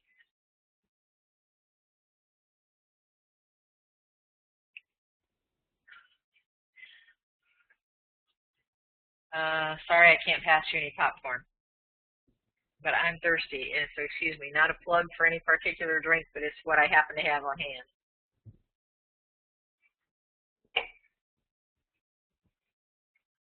And I'm not an expert by any means. It's just that I get letters. One of them was someone who literally said, my husband knows. He knows that what I say is going to happen will most likely happen. But other than that, you know, nobody believes me. And if I talk about it, they think I'm crazy. Thank you for letting me feel normal for just a little while. I used to feel like that. I mean, I still do. It's getting better. I'm not one to read tea leaves or hold seances, none of that. If we can do peer-reviewed articles and make some progress into helping people understand, that's what I'm about. And until I started doing these webinars, you know, it's like my example with Marty Rosenblatt. When somebody like that shares a pearl, I mean, it is an enormous help. It's like there's somebody who's actually studied plants, and plants are smart enough to control their own environment. The Darwinians, I'm sure, would love to hear that. But it's just a good feeling. And so far, nobody has any questions. Now, if you will put up with me, I will try and share a control remote viewing session with you if you want. But when I do that, the little panel where you ask questions goes away, and I can't see it. One of my favorite people in the whole world is here. Not that I don't love all of you. Hi, Lynn. Everybody has a mic, just so you know. Okay. Can you hear me at all? I can hear you. Oh, really? Okay. Yeah. Hi. Folks, I just got here. Well, this is Lyn Buchanan, my mentor, teacher, and friend. The guy that I thank his wife for sharing him with us. Lyn was a member of the Stargate unit. As I could read you his bio, but he is an extremely intelligent, gifted man, has degrees in psychology and linguistics, and worked for the United States Intelligence, and is now teaching controlled remote viewing to us civilian folks.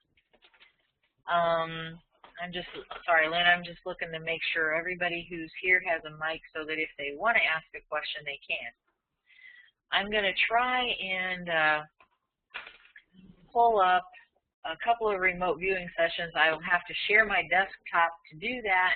And again, the little panel where you asked your questions is going to go away. Now, the one I'd like to know, by the way, if somebody, I'm just curious, are any of you folks in the audience nurses? I'm just being nosy at this point. But if you will put up with me, I'm going to switch over to my desktop because it will let you, and when I do that, it makes me go away. I don't know. Lynn, can you see my desktop now?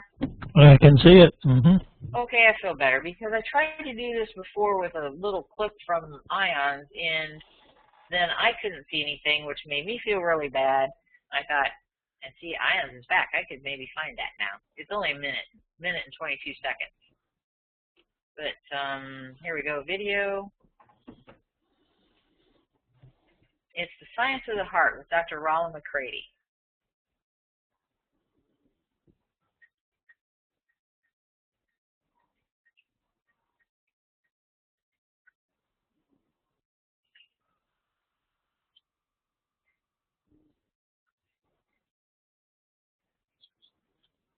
Can't hear it, though. You can't? No.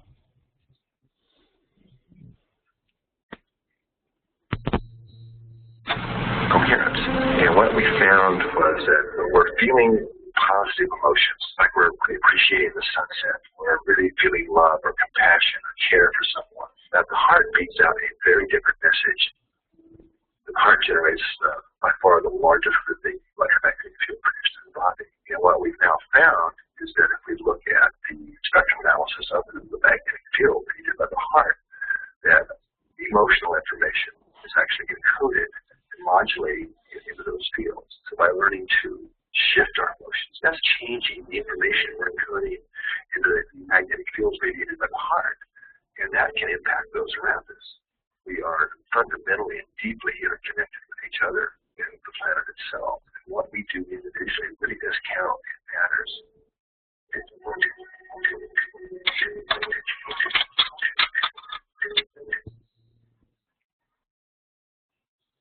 Okay, can you hear me now?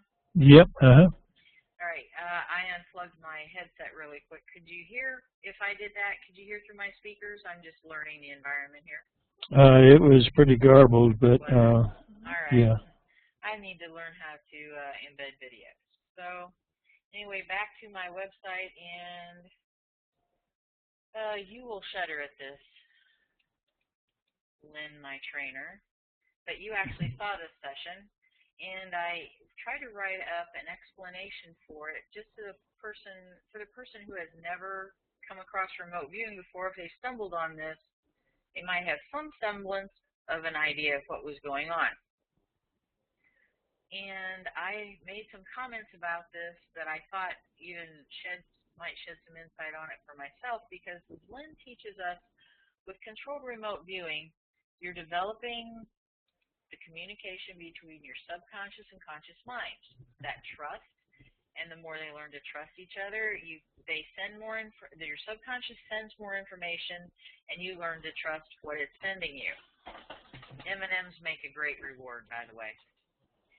But as intuitively, as a nurse, I've learned that, and another piece, when we're remote viewing, if we were to work an operational real-world target, Lyn databases his students' viewers and strengths based on what they practice. They do hours and hours of training, like that basketball player who can't make a shot unless he practices and practices and practices. And then when he wants to make that shot, all of a sudden he has a ball in his hand, he turns and shoots. Hours and hours of practice. If you want to learn controlled remote viewing and the methodology, you have to practice. And so essentially when as if I'm not operational, but if Lyn needed a team, and he does have operational viewers, he owns and operates, and not a plug for PSI, but to give you an idea that there are people out there who use this. They're not in the yellow pages, but if you need a service, people who are trained can do this for you.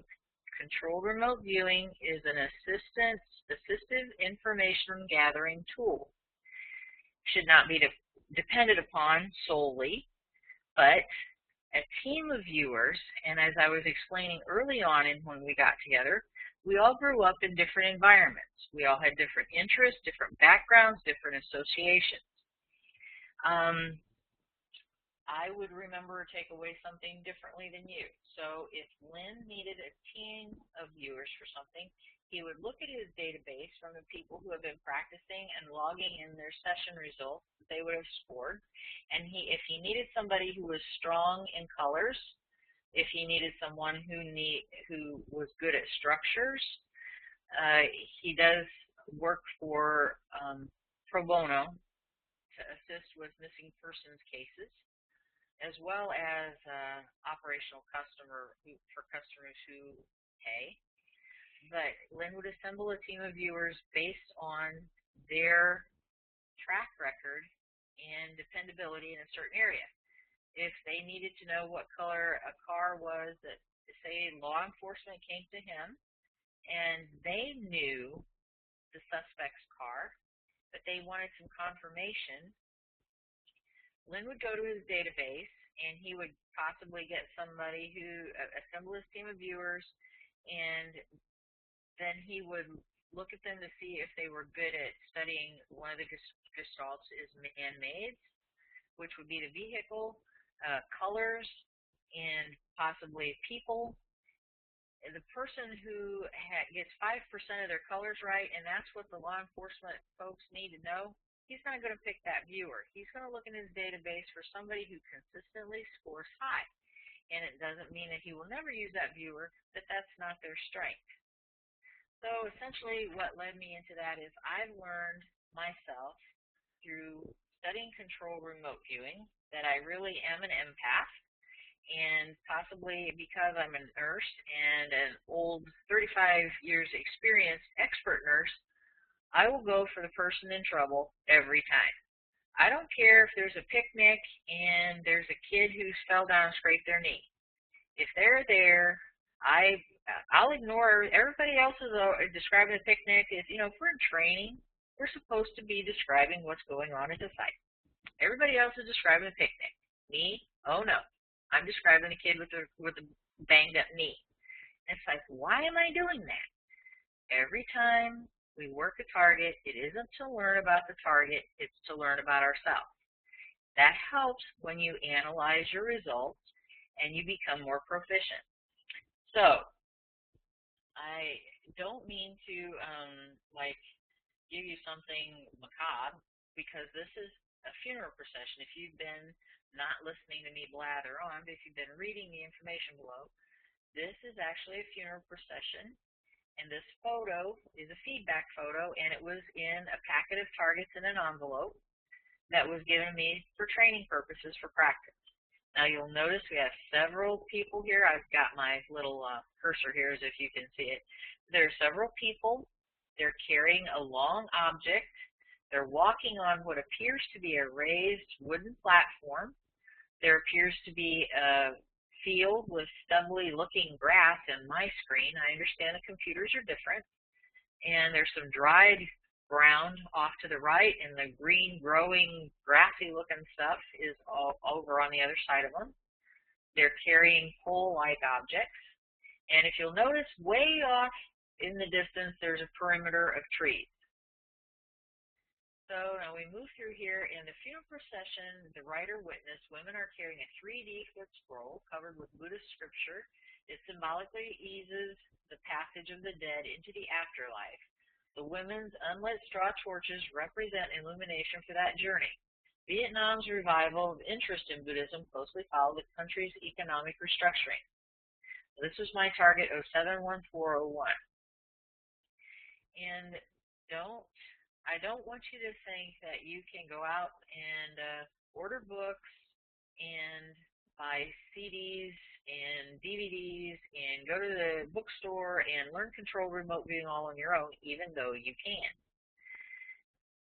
And I don't mean to plug, but to have a trainer explain the theory of why you're doing something, I'm very, very fortunate. I've worked very hard to be able to study with Lyn, I wanted to make some sense out of things.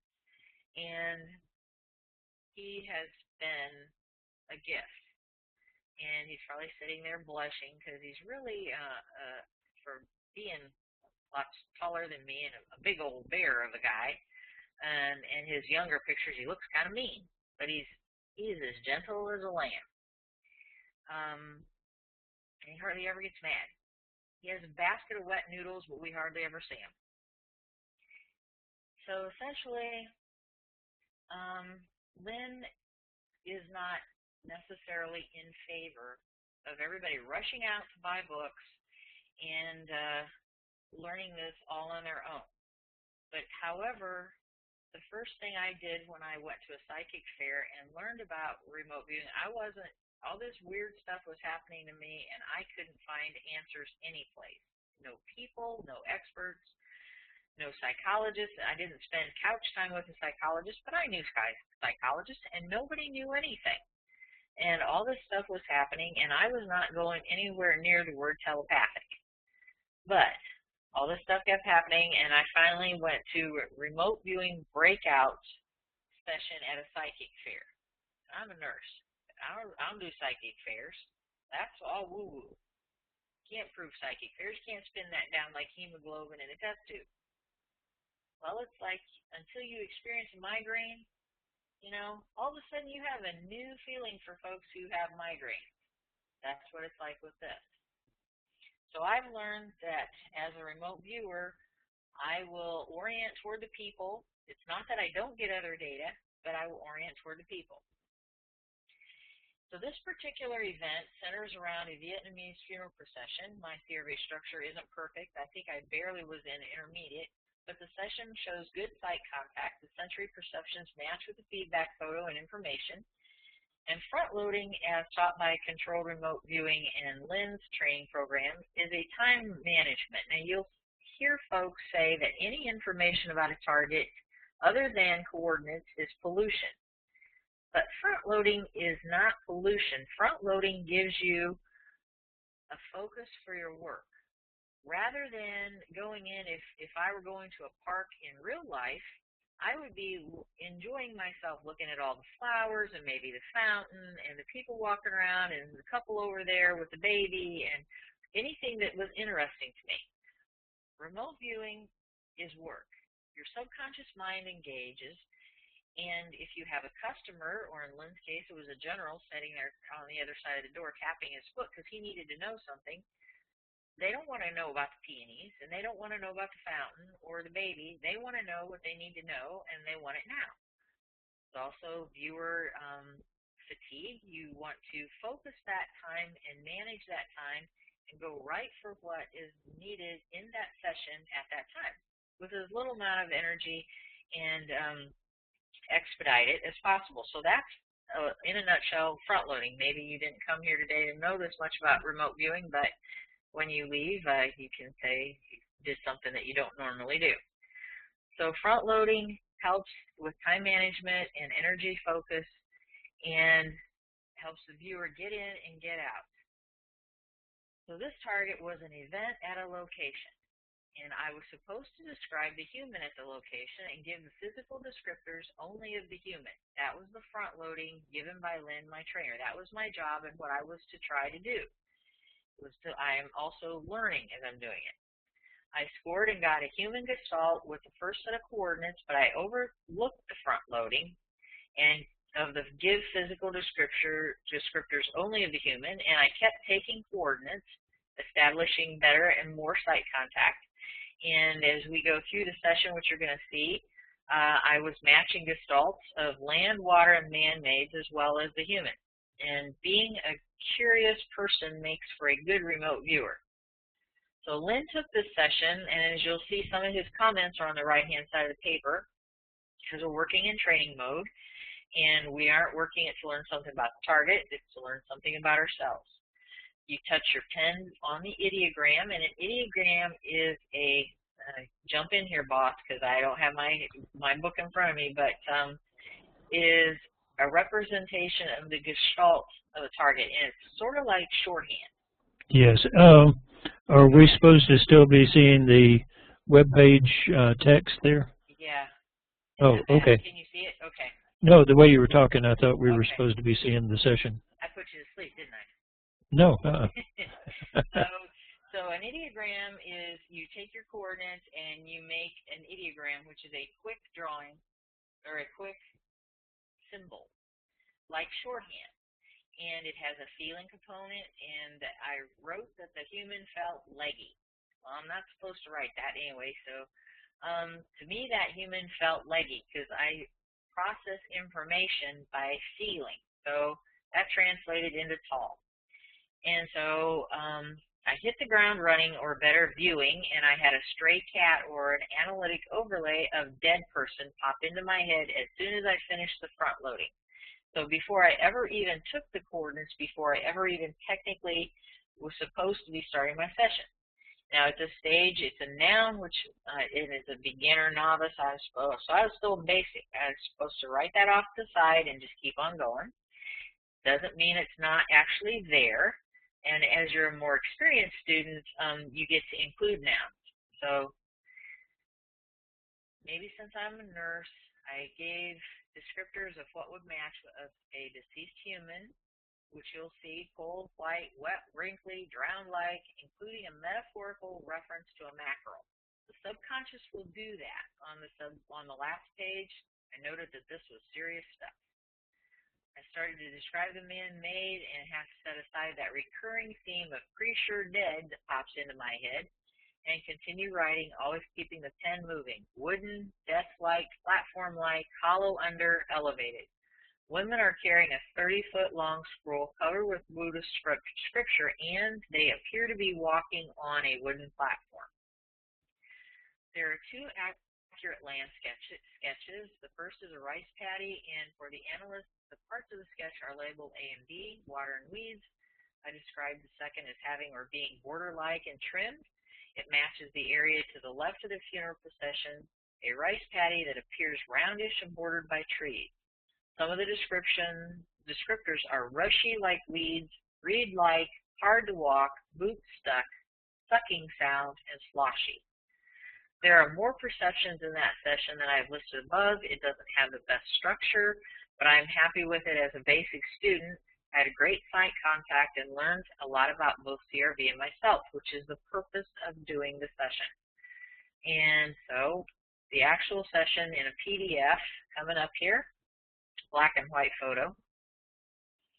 More information about the actual feedback, and that helps when you're learning control remote viewing, because that feedback photo, some training programs will teach you if you didn't get information that is actually visible in that photo, it's a miss, and you did not do a good job.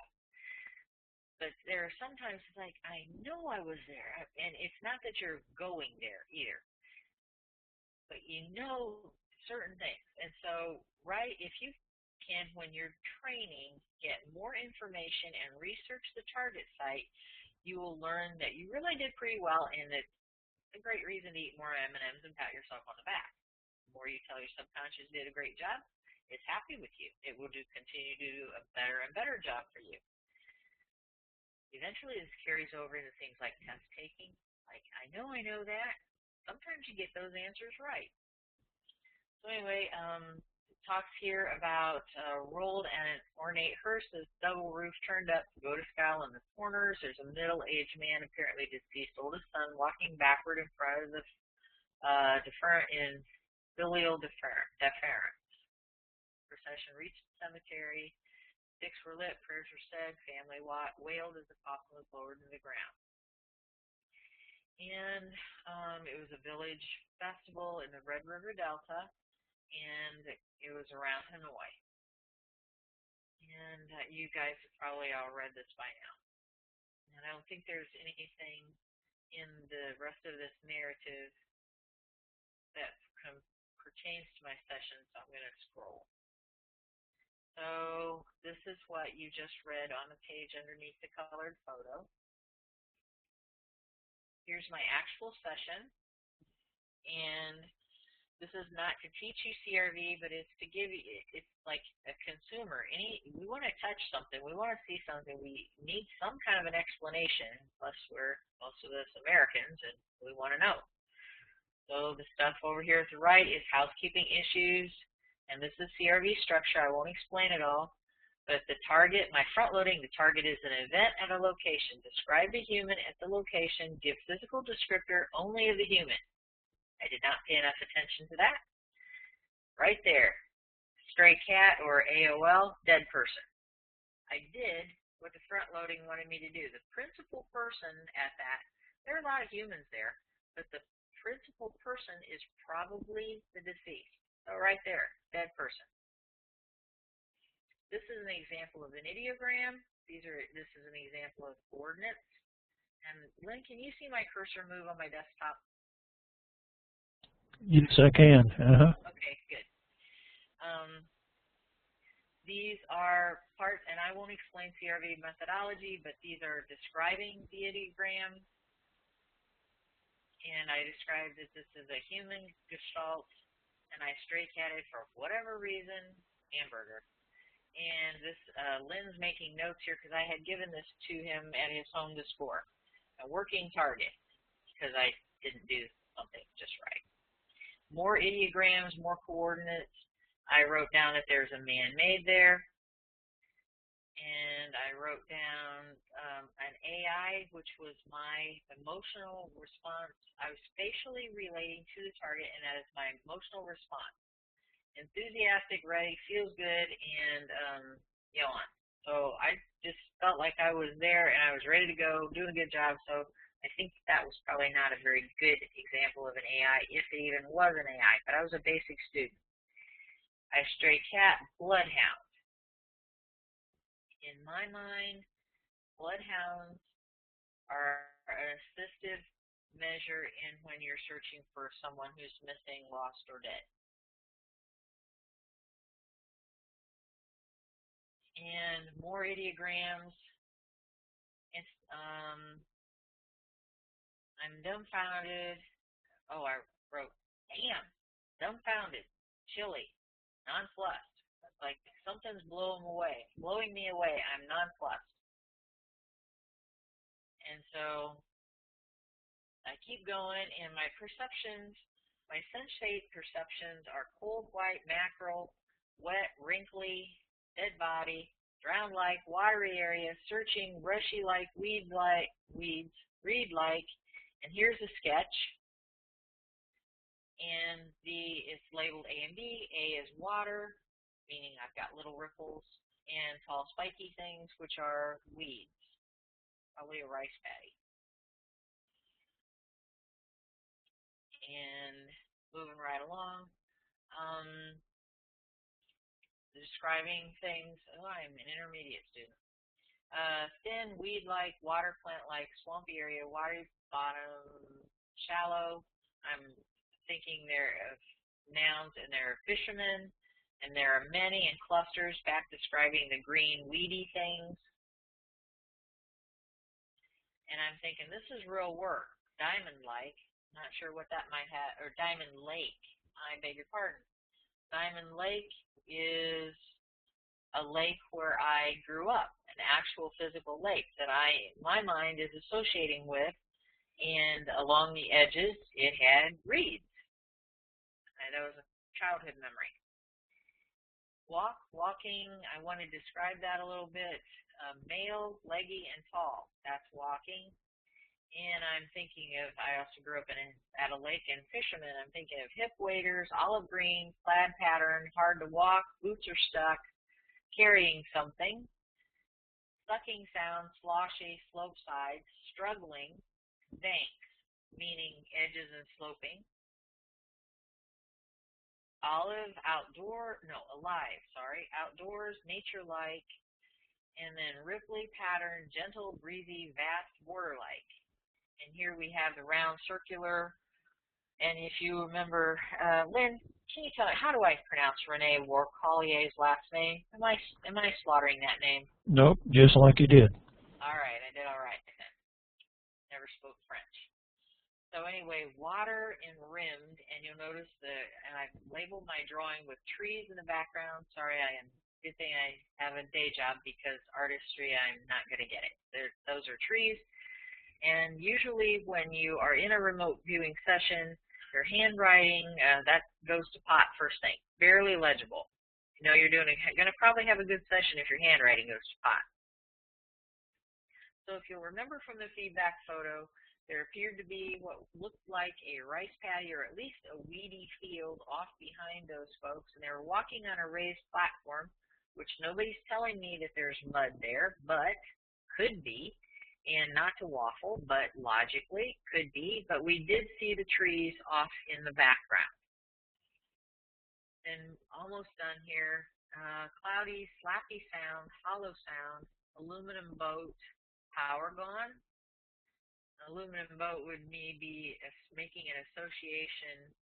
There's no aluminum boat that I can see any place in that feedback, but there might be something there that resembled one. Can't swear to it, so can't score it as a hit. Rocky motion, lots of water, and I'm thinking of Titanic and ship. I'm evidently getting kind of lost in the water piece there. Flat, many acres, farm country, sun setting, which either sunrise or sunset, maybe that feedback information from the site told us which, and west. So I would say it was probably sunset based on those perceptions. Shadow trees, dusky sunlight, glowing red, round, orange, red, serious stuff. Conceptually, I'm saying this is serious stuff. Like a fire, and then man-made, I'm describing wooden, desk-like, platform-like, pretty sure dead is what I'm writing off to the side there, kind of a stray cat AOL. Pretty sure dead, but could be at the target. Good information. And I'm almost done. I don't end my session properly, so Lyn be hitting me with some wet noodles here.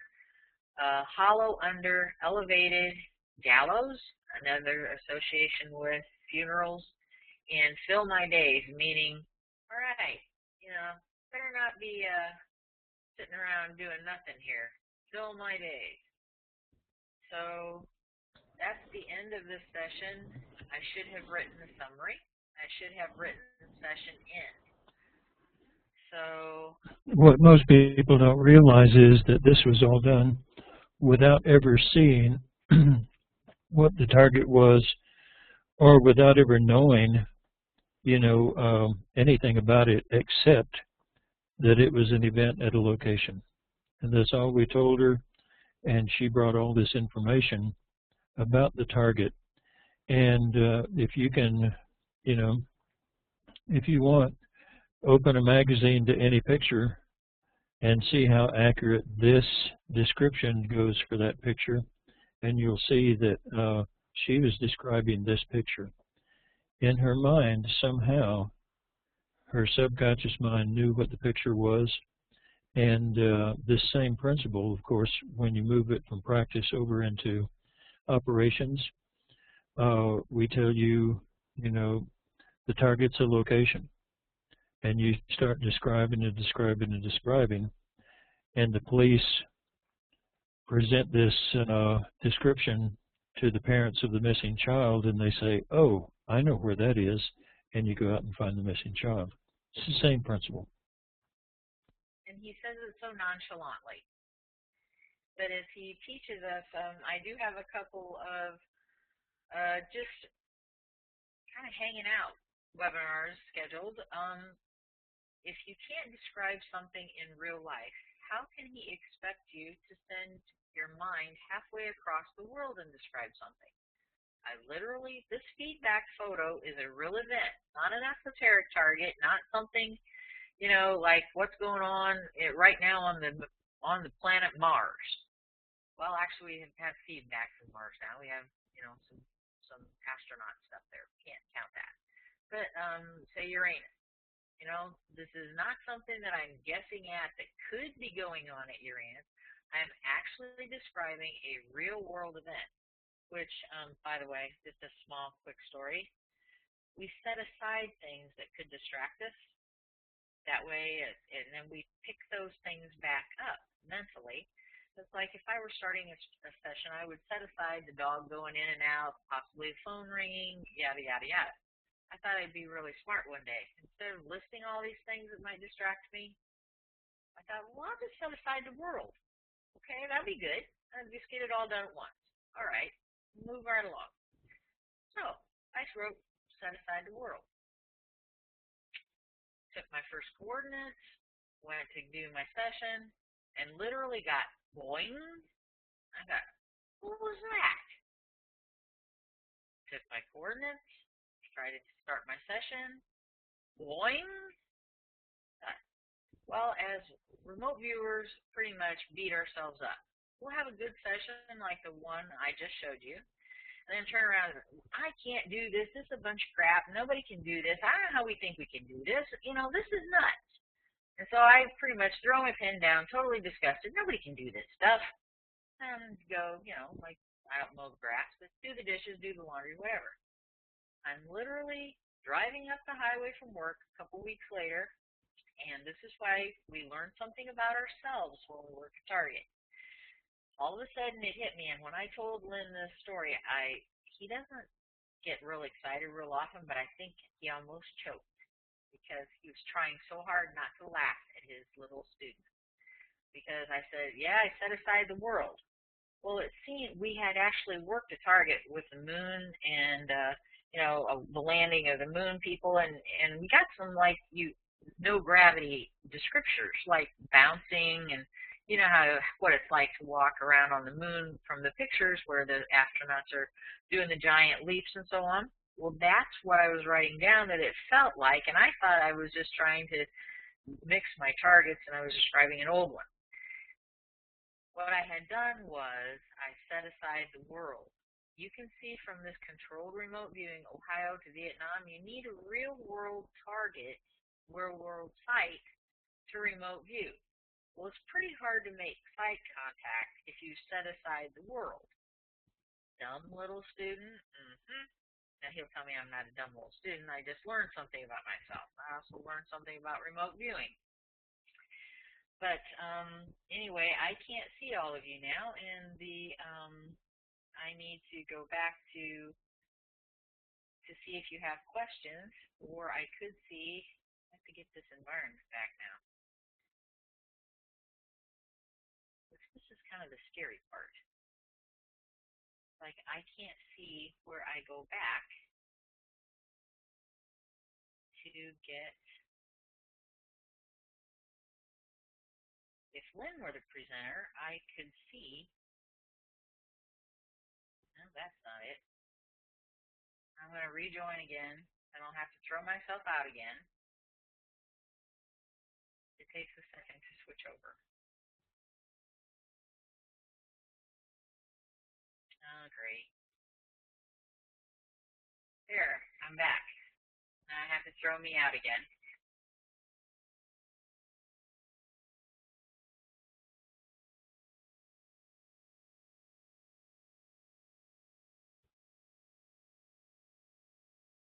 So you don't get my feedback.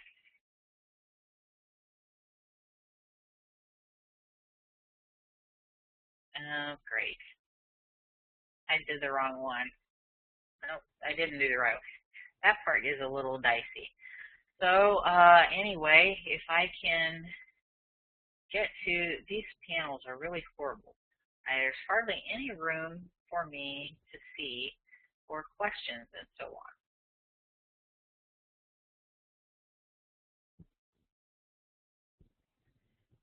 And I couldn't see when I was sharing my desktop. Do any of you have any questions? Can you still hear me? Yep. Yes, we can. Okay. Sorry, I just had to enable video again, and I have to check all the whistles and bells all over again. So, I have oh, yes, you can see me now, and yes, I'm getting a couple of yeses, but I don't know if that means someone has questions. So it's 9 o'clock, and we've been here 2 hours already. I think that's 30 minutes more than you planned on. And again, if anybody has any questions, feel free to text them in, or you all have mics, I think, that are functioning. If anybody has any questions.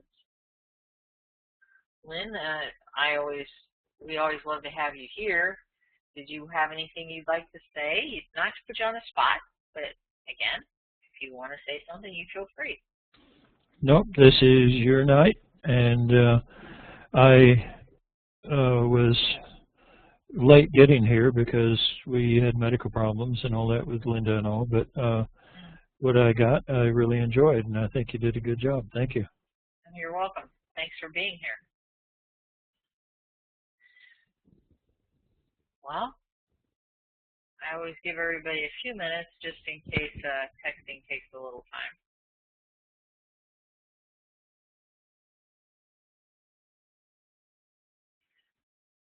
I'm afraid I don't have the time or strength to do everything I'd like. There are a couple of more sessions on my website that you can look at if you want to. A place where you can go that has a lot of sessions, if you want to make a note, is Dr. Courtney Brown's Far Site. He has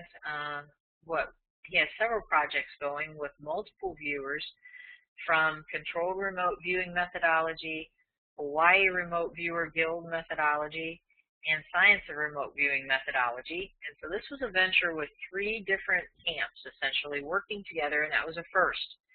But his very first project that was a joint venture was called the Climate Study, and there are targets there with lots of viewer feedback, so you could roam around and look at those, look at the feedback photo. And what is unique about them is you not only see the photo that is described at the present time, but Dr. Brown has run 2 timelines into the future. And if a viewer establishes as Lyn databases, and we mentioned a track record of having good scores and accurate scores with their perceptions, and they describe something now with accuracy, there's a good chance that if you view something into the future and move your attention into the future and view, your accuracy will be the same.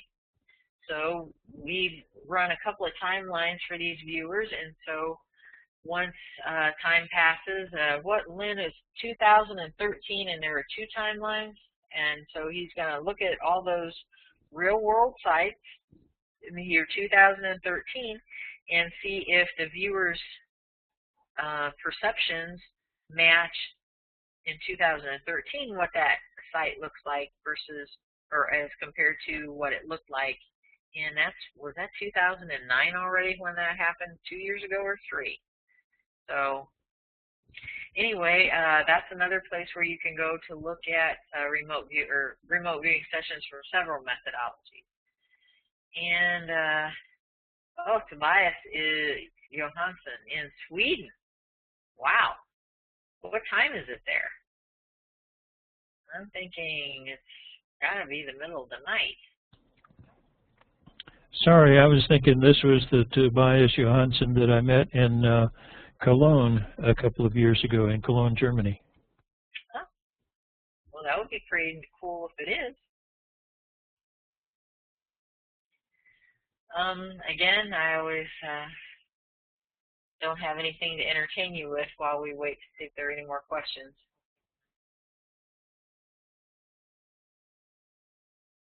And I just have to scroll up and down.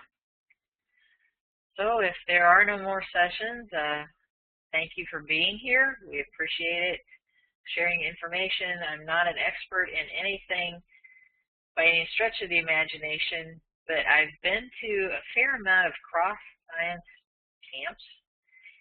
And as I said, we're all looking for the same language, a lot of us studying the same thing. And so it would be nice if we could all find some semblance of being on the same page. And, and this is your friend. Lyn says we met in Stockholm, Lyn. So this is who you thought.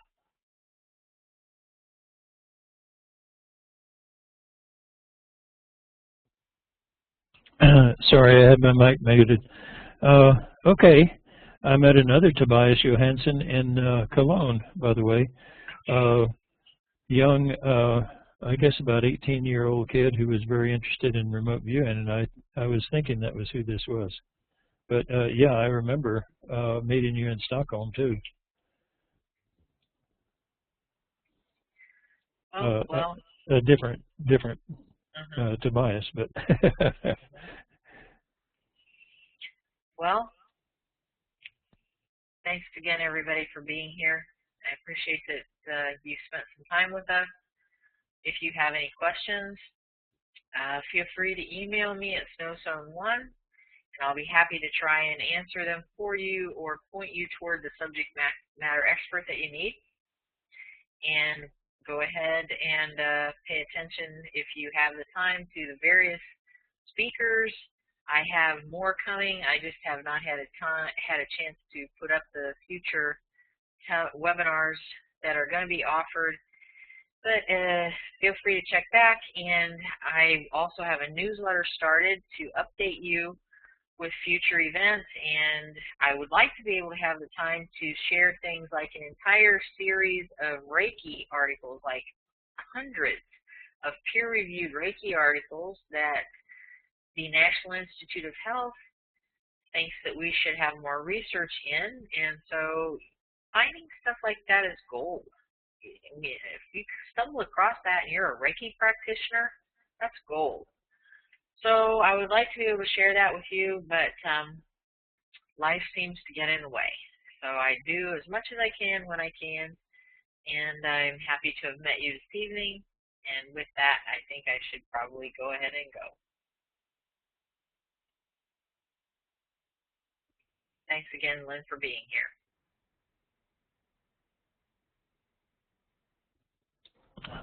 Thanks for inviting me. You're welcome. Tell that little missus I said hi. I will. She's having a bad day today, so I'll tell her tomorrow. Okay. Give her a hug.